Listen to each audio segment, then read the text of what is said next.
in Maldives now have their complete biometric profiles, including all 10 fingerprints and clear identifying photographs registered in the national database.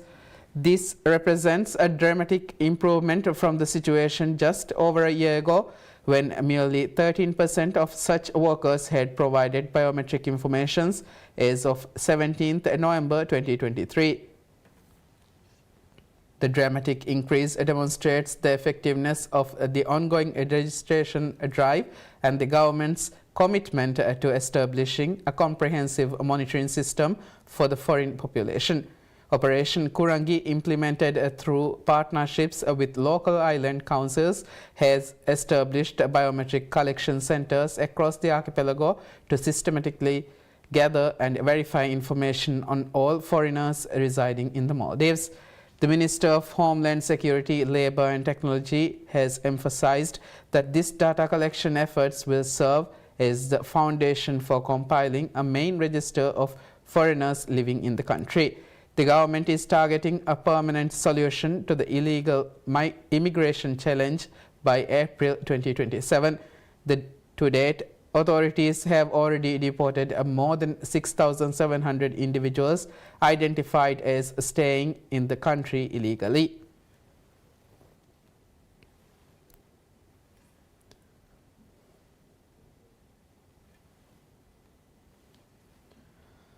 Maldivian Hajj pilgrims this year will stay in the same area of Mina that was used last year. All arrangements in Mina are being carried out with the assistance of the Makkah agent Rawaf Mina.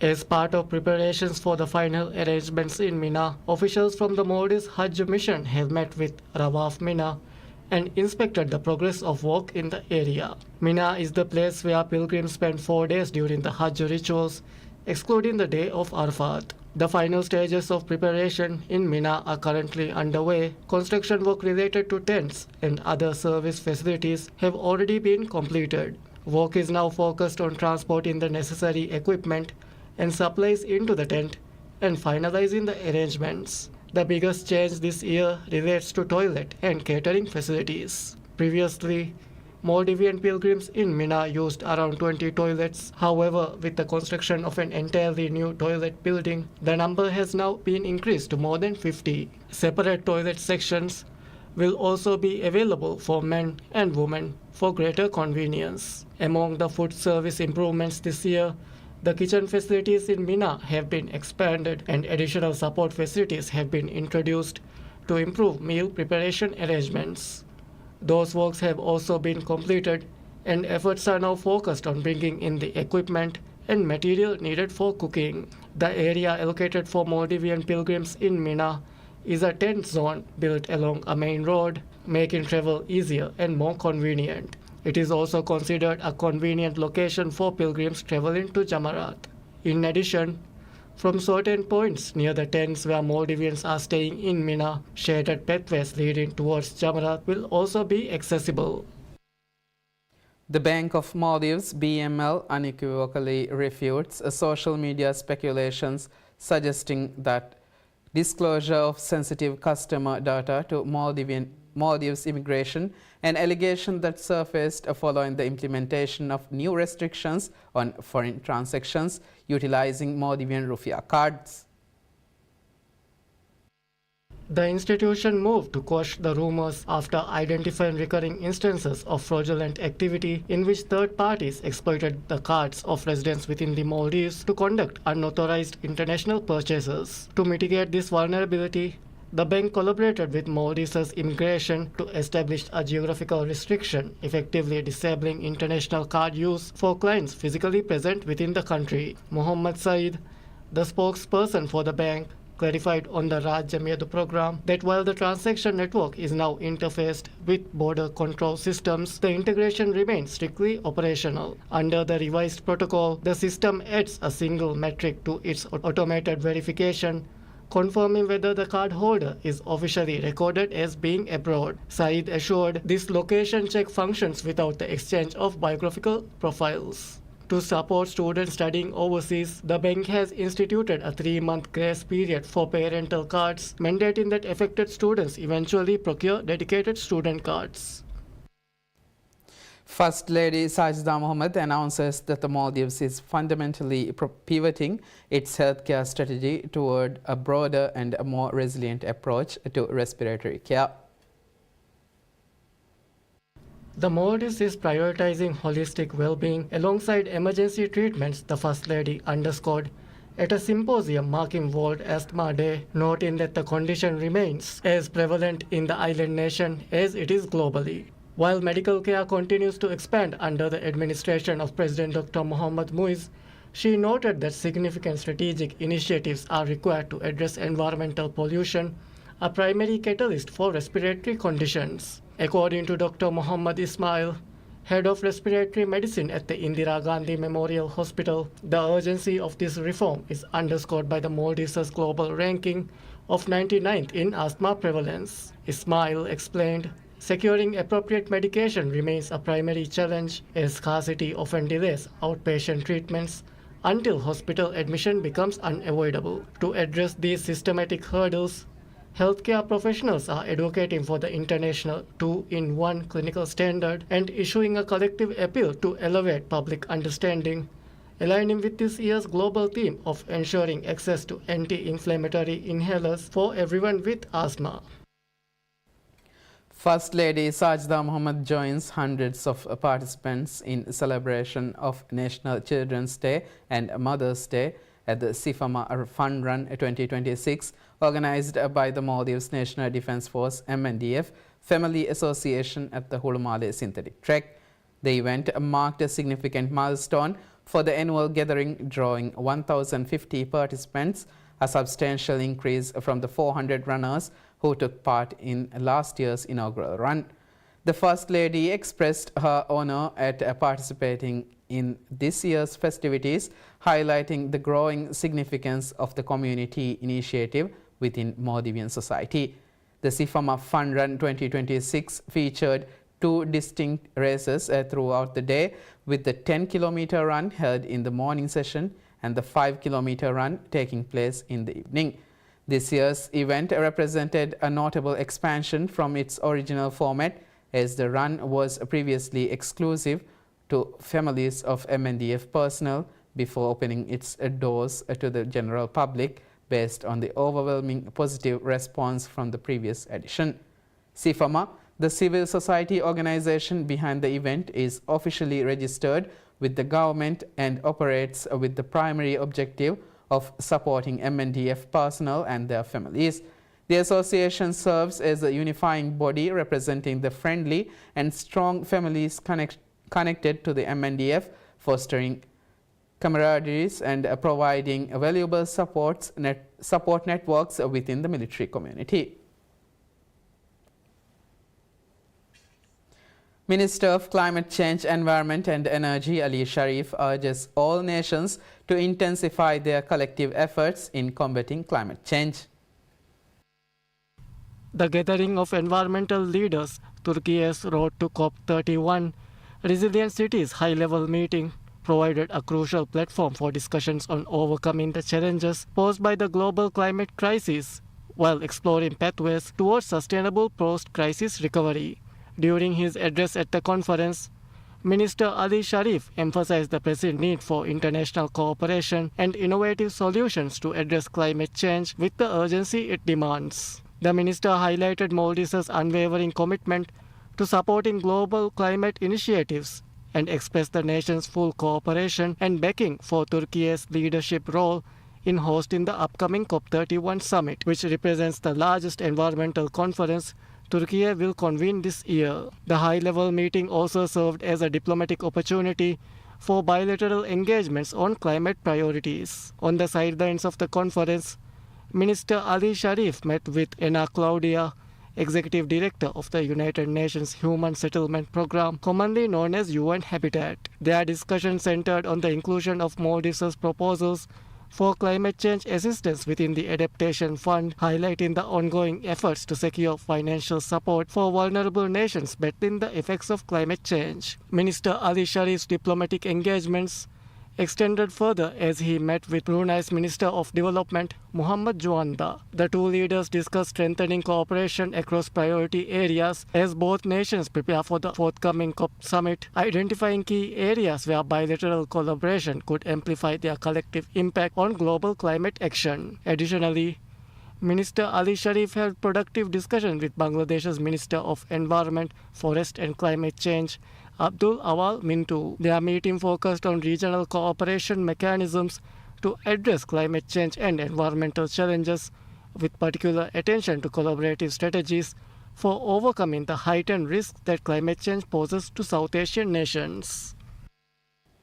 The Minister of Arts, Culture and Heritage, Hina Walid, states that work is being done to establish 6 branches of the National Library throughout the atolls. Minister Hina Walid said that the foundation has been laid and that practical work is now ongoing for the construction of branches in Formula and Addu City. Speaking at a press conference held at the President's office, Hina Walid stated that one of the most important initiatives currently being carried out by the National Library is the development of modern libraries in cities, encouraging learning and research skills in the new generation. She noted that to achieve this goal, a National Library branch will be established in each island in the Maldives. In addition to this, land will be allocated for the development of these facilities in islands where branches are scheduled to be constructed within this year. The minister informed that work will be expedited in the following 6 islands: Ihavandu and Kela in Ha Alif Atoll, Kendikurodu in Nunu Atoll, Mandu in Alif Dalu Atoll, Midu in Dalu Atoll, and Buruni in Ta Atoll. The government is carrying out several initiatives to preserve cultural artifacts and monuments throughout the country for future generations. Work is being done to establish a policy to generate income from these artifacts. The Ministry of Infrastructure, Housing and Urban Development shifts one of the 3 planned 17-story residential towers to a site near the State Electric Company facility in Vilimale after officials determined that original blueprint could destroy the indigenous flora known locally as funa trees. The 2 remaining structures will proceed as planned directly opposite Muhyiddin School, Ministry representatives said, emphasizing a firm commitment to advancing the 300-unit project without felling the large trees native to the area. Viewed by the government as a critical intervention for accommodating Vilimale's expanding population, the development of rent-free land is slated for completion by mid-2028, according to statements from the Bank of Maldives, which laid the initial foundation this past February. Physical construction was contracted to Rashid Carpentry and Construction Private Limited. The Vilimale Towers represent a segment of a broader national strategy to mitigate housing shortages. Operating under the Maldives Monetary Authority's Inclusive National Affordable Housing Framework, a dedicated Bank of Maldives subsidiary, the BML Affordable Home Leasing Company, is spearheading the comprehensive establishment of 3,260 housing units. This mandate supplements the Vilimale project by delivering a further 2,600 residential units distributed across Phase 1 and Phase 2 of Formale City. Data shows that in April, 37 tons of sea-to-air cargo were transported abroad from the Maldives. This is equivalent to 8 20-foot equivalent units TEUs in terms of container capacity. This service, inaugurated on 15th May 2024, allows seaborne cargo to be shipped to other countries via air transit. According to Maldives Ports Limited MPL, cargo has been shipped to 5 countries with 4 different airlines last April, namely Emirates, Etihad Airways, Lufthansa and Qatar Airways. Currently, sea-to-air cargo shipping has been expanded to 17 airlines, with this service provided jointly by the Maldives Airports Company Limited MACL and MPL. This method of cargo transportation is carried out by several countries, providing many economic benefits. The government has noted that there are opportunities to expand this business, as the Maldives is commonly frequented by many airlines.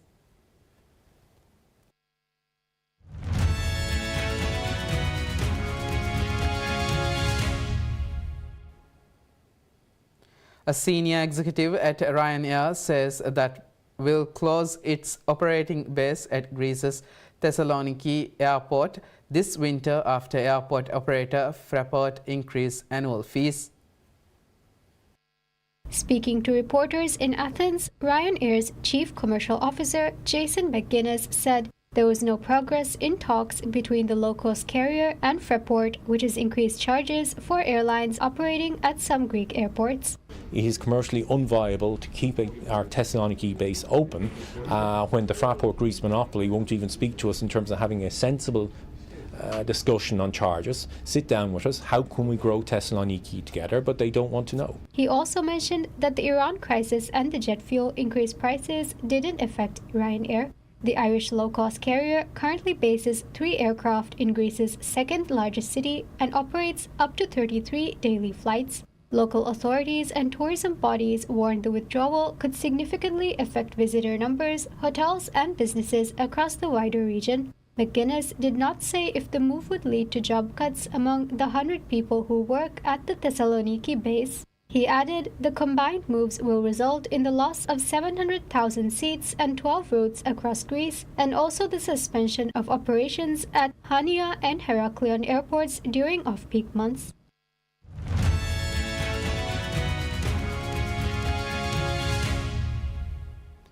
Philippine President Ferdinand Marcos Jr. says that a regional cooperation of the Southeast Asian bloc was needed to tackle various issues, including the conflict in the Middle East that has affected the region. During the summit held in the Philippines' central island of Cebu, Southeast Asian leaders stressed an urgent need to coordinate their response to the impacts of the Middle East crisis, as they aim to ease pressure from an energy shock that has rattled their oil import-reliant economies. The global landscape has rarely been more complex or more consequential. In the past 2 months alone, rising oil prices driven up by the Middle East conflict have pushed up the cost of basic goods and placed ASEAN nationals in harm's way around the world. It is precisely against this backdrop that the 48th ASEAN Summit convened, and that ASEAN's unity and centrality matters most, especially in such times. Chair of ASEAN, Marcos, said the fallout from the war in Iran had created a domino effect of disruption and highlighted the need for foresight, coordination, and concrete and collective action. The ASEAN leaders are expected to call for a negotiated settlement between the United States and Iran, as well as a reopening of the Strait of Hormuz, a conduit for about 130 vessels a day and a fifth of the world's oil and gas supplies prior to the conflict. Russia holds its most scaled-back Victory Day parade in years due to the threat of attack from Ukraine, where victory for Moscow's forces has proven elusive more than 4 years into the deadliest European conflict since World War II. The May 9th parade on Red Square marks Russia's most revered national holiday, a time to celebrate the Soviet Union's victory over Nazi Germany and to pay homage to the 27 million Soviet citizens, including many from Ukraine, who perished. Once used to show off Russia's vast military, including its nuclear-capable intercontinental ballistic missiles, the parade this year had no tanks or other military equipment rolling over the cobbles of Red Square. Soldiers and sailors, some of whom have served in Ukraine, marched and cheered as President Vladimir Putin looked on, seated beside Russian veterans in the shadow of Vladimir Lenin's mausoleum. Fighter planes will fly above the towers of the Kremlin, and Putin is due to make a speech before laying flowers at the tomb of the unknown soldier. After Russia and Ukraine accused each other of violating unilateral ceasefires they had each declared over recent days, U.S. President Donald Trump announced a 3-day ceasefire from Saturday to Monday that was supported by the Kremlin and Kyiv. The two sides also agreed to exchange 1,000 prisoners. He added that he would like to see a big extension of the ceasefire. There were no reports of violations of the ceasefire from either Moscow or Kyiv. Russia, which invaded Ukraine in 2022, had warned that any attempt by Kyiv to disrupt Saturday's event would lead to a massive missile strike on the Ukrainian capital. Moscow told foreign diplomats that they should evacuate Kyiv staff in the event of such an attack. Ukrainian President Volodymyr Zelensky issued a tongue-in-cheek decree allowing Russia's May 9 military parade to proceed and saying Ukrainian weapons would not target Red Square. Security was tight in Moscow. Reuters pictures showed soldiers with guns atop pickup trucks and roads blocked around the center of the capital, which, along with the surrounding region, has a population of 22 million. After Nazi Germany invaded the Soviet Union in 1941, the Red Army eventually pushed Nazi forces back to Berlin,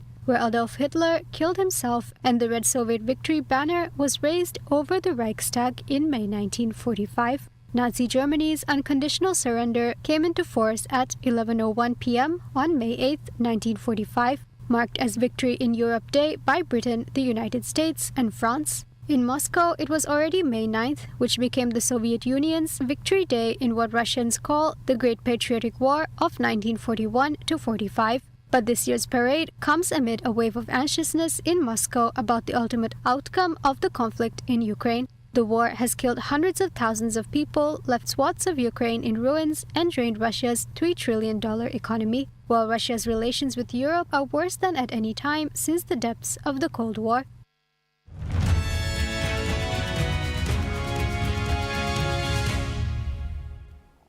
Al Hilal's Theo Hernandez scores deep into first half stoppage time as his side rallied to beat Al Kholoud 2-1 in the Saudi Kings Cup final, earning coach Simon Inzaghi his first trophy with the club. Al Kholoud took an early lead through Ramiro Enrique, the Argentine striker firing in from close range in the 4th minute after rounding goalkeeper Yassine Bounou. Al Hilal drew level just before the interval when Nasser Al-Dawsari struck in the 42nd minute, before Hernandez arrived at the far post moments later to complete the turnaround. Inzaghi's side now returned their focus to the Saudi Pro League, where they sit 5 points behind leaders Al Nasr ahead of a meeting between the sides, with Al Hilal holding a game in hand.